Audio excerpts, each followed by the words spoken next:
Fala, torcida vascaína, Felipe Tiru de volta na área aí para comentar mais uma derrota do Vasco, mais uma derrota em casa, 2-1 pro Santos.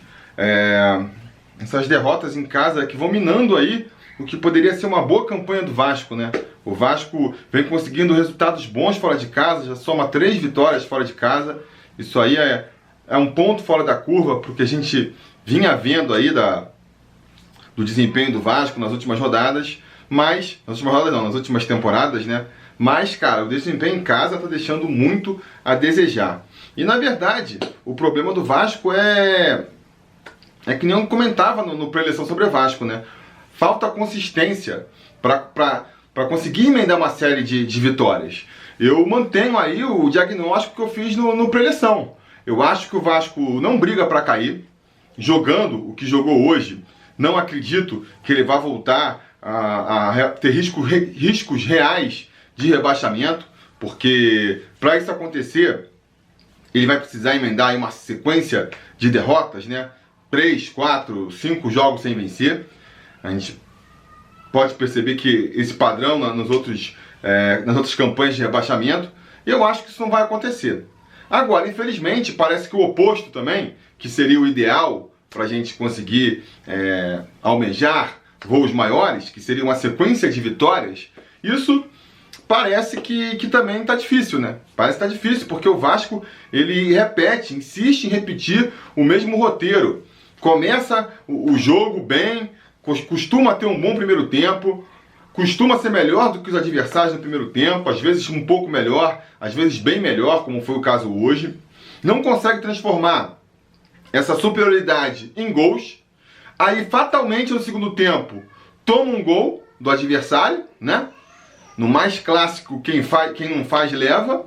E a partir daí, na maioria das vezes, o jogo muda completamente de figura e o Vasco já não consegue mais se encontrar e acaba perdendo e deixando escapar pontos importantes, né?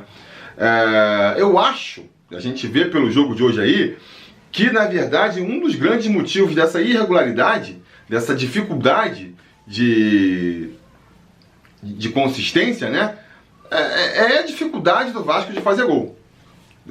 Durante esses últimos jogos, a gente viu muita gente reclamando, sei lá, do Fernando Miguel, que não passa segurança, porque nossos laterais marcam mal, a gente fica com o flanco aberto na defesa, porque sei lá, qual é outro problema defensivo. Mas a verdade é que essas coisas vão passando, né? Não são problemas graves. O grande problema do Vasco é realmente não conseguir fazer gol, porque aí você tem que penar. Você joga o que jogou no primeiro tempo e não consegue fazer gol, né? Agora até pênalti a gente fica perdendo em sequência. Então assim, o gol mais fácil que tem é o de pênalti, né? Tanto que quando se marca um pênalti, a torcida comemora como se fosse um gol. Você pressupõe que vai ser gol.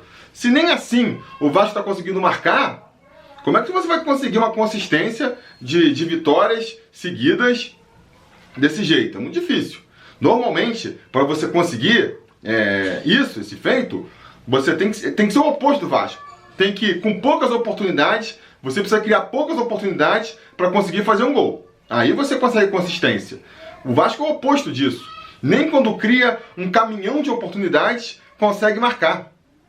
Aí realmente fica muito difícil, né? E é difícil também de propor como é que vai fazer para resolver esse problema. Eu vi muita gente aí pedindo o Thiago Reis, que talvez seja aí a resposta mais óbvia, né? Já que ele foi o artilheiro da Copinha, é um cara que realmente tem a qualidade ali para empurrar a bola para dentro do gol.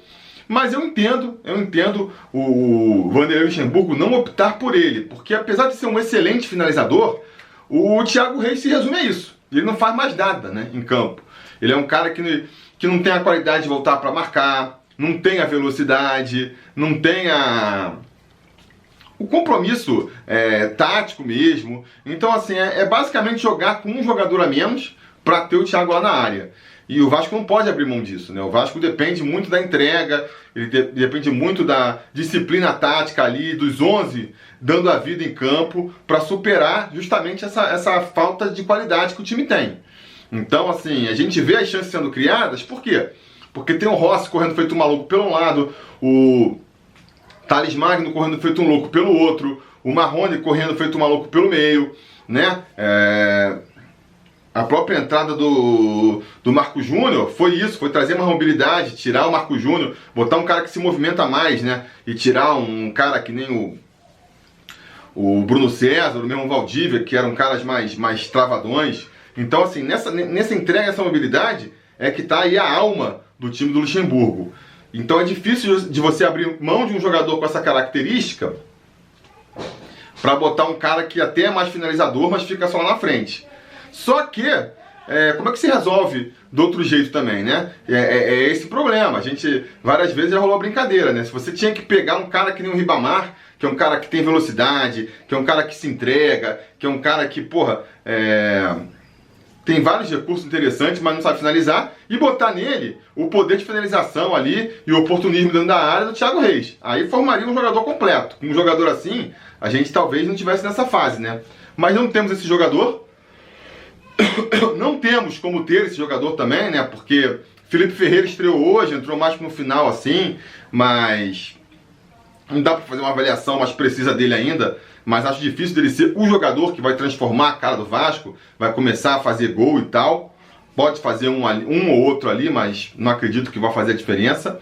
E tem o Guarim também, que talvez possa ser esse jogador, mas que ainda vai levar um tempo para estrear. A gente não sabe quanto tempo depois de estrear ele vai levar para se readequar. Então, assim, se for esperar o Guarim para resolver esse problema, também estamos fritos, né? Então essa é a grande dúvida, esse é o grande problema. A gente viu no Vasco hoje, de novo. Parece que é uma escrita, assim, uma opção, né? Foi feito, não importa o que o Vasco faça, o Vasco não vai conseguir emendar as vitórias, porque, pô, mandou bola na trave, perdeu gol na cara, perdeu pênalti, sabe? É difícil. Aí, repito, volta no segundo tempo, tomou o gol do Santos lá no contra-ataque e tal. Continuou melhor por um tempo ainda, né? Assim, acho que o Santos, quando ele fez o gol, ele melhorou por um momento ali, o Vasco sentiu um pouco ali o impacto, né? Deixou-se abater um pouco, mas rapidamente retomou o controle da partida, chegou a criar outras chances interessantes, e aí, com o passar do jogo, com as substituições que o Lucha fez, e também e mesmo depois, e curioso, né? Vai ter uma expulsão ainda de um jogador do Santos, ali aos 35 minutos do segundo tempo, então teria ali ainda uns 10 minutos para tentar fazer alguma coisa, mas dali para frente foi que o jogo parou de render mesmo, né? Porque ali o Vasco, o Santos, que também, isso é uma coisa que tem que falar, né? Foi mais um jogo, um time que jogou do jeito que o Vasco gosta de jogar, veio para São Januário, mas foi para cima, né? Fez a linha alta, o Vasco soube explorar bastante isso com a velocidade dos seus jogadores. Então, assim, foi um jogo afeição pro Vasco, que o Vasco não soube aproveitar. No meio do meio pro final do segundo tempo, quando os caras já viram ali que tava com 1-0 mesmo, quando teve um jogador expulso, aí eles começaram a cozinhar mais o jogo, começaram a fazer mais cera, não subir tanto pro ataque, aí ficou mais difícil ainda pro Vasco mesmo, né? Antes de terminar aqui, eu vou fazer mais duas considerações só. Uma primeira que eu quero fazer é que eu acho que hoje, realmente, a gente pode botar a culpa aí da derrota no Vanderlei Luxemburgo. Eu já tenho ouvido muitas críticas ao Vanderlei Luxemburgo, né? É inevitável, os resultados param de vir, mais cedo ou mais tarde vai sobrar para o treinador. Eu acho que na maioria das vezes as críticas eram injustas. Acho que o Luxemburgo está fazendo um bom trabalho no Vasco, está tirando leite de pedra, o elenco é um elenco limitado. Então, assim, ficar reclamando, porque escalou o Rossi, devia ter escalado o Marrone, escalou o Ribamar, devia ter escalado o Cleiton, devia ter escalado o Ribamar. Sinceramente, não dá pra achar que a resposta vai ser um, vai ser outro, sabe? Então, essas críticas eu não corroboro.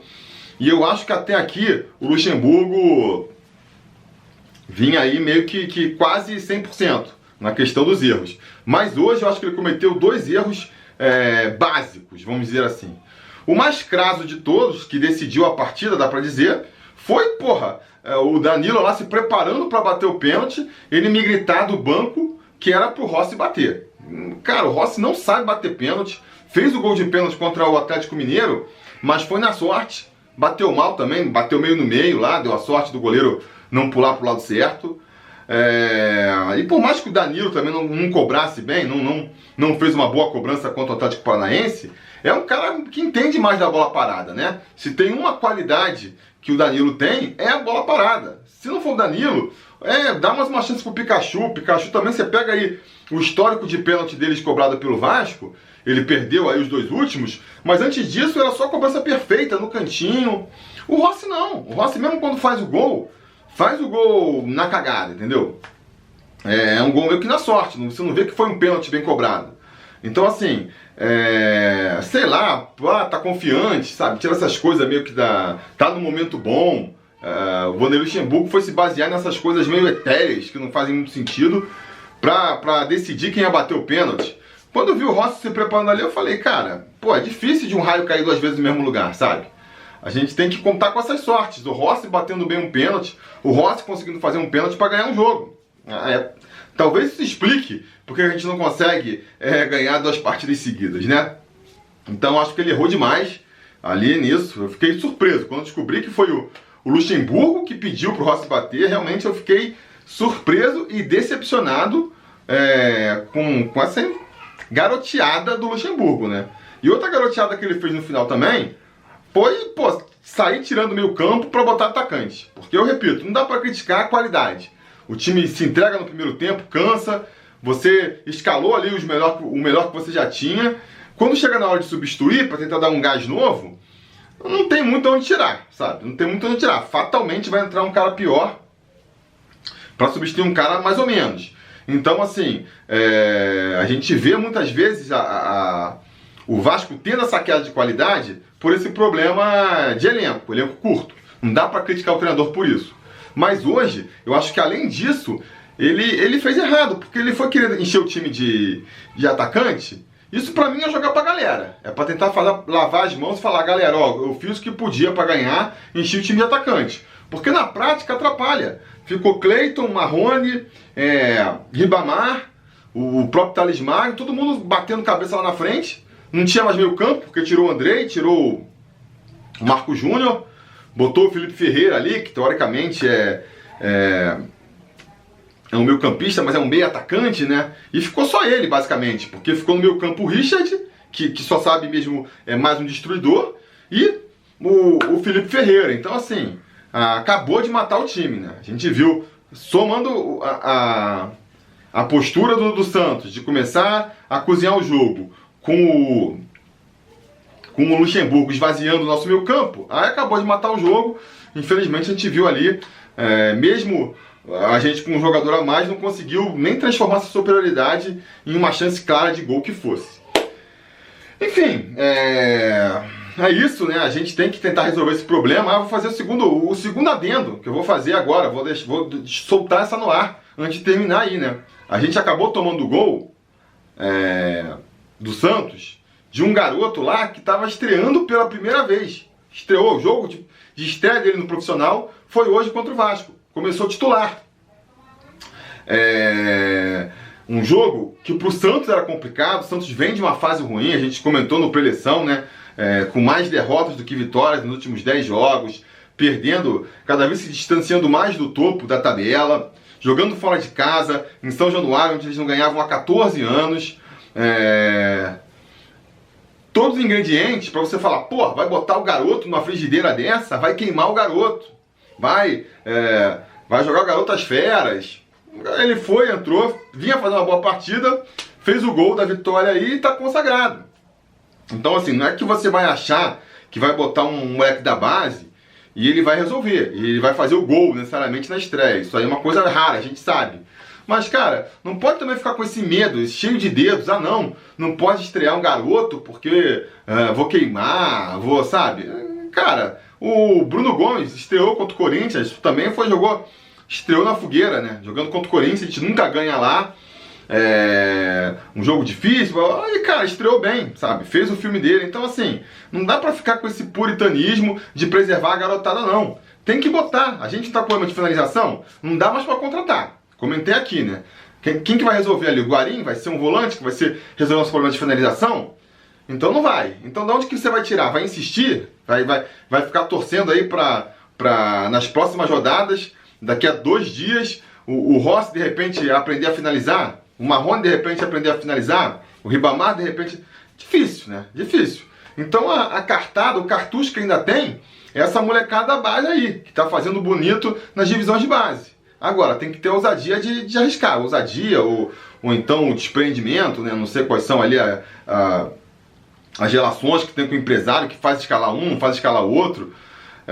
Mas enfim, uma sugestão que fica aí, que eu solto no ar antes de me despedir. Beleza? Então é isso, cara. Diga nos comentários a opinião de vocês sobre essa partida. Quero saber o que vocês acharam. Se estão decepcionados que nem eu. Pra mim, quando a gente perde jogando assim, podendo ganhar, é muito mais frustrante do que quando a gente perde jogando mal. Tipo, lá contra o Corinthians, por exemplo. Jogou mal pra caramba, perdeu, sabe? Paciência. Mas no jogos como esse de hoje me deixam mais assim... revoltados realmente. Mas eu quero saber a opinião de vocês. Diga nos comentários. Não se esqueça também de curtir o vídeo, assinar o canal, ligar o sininho de notificações para ser avisado sempre que tiver vídeo novo por aqui. E a gente vai se falando.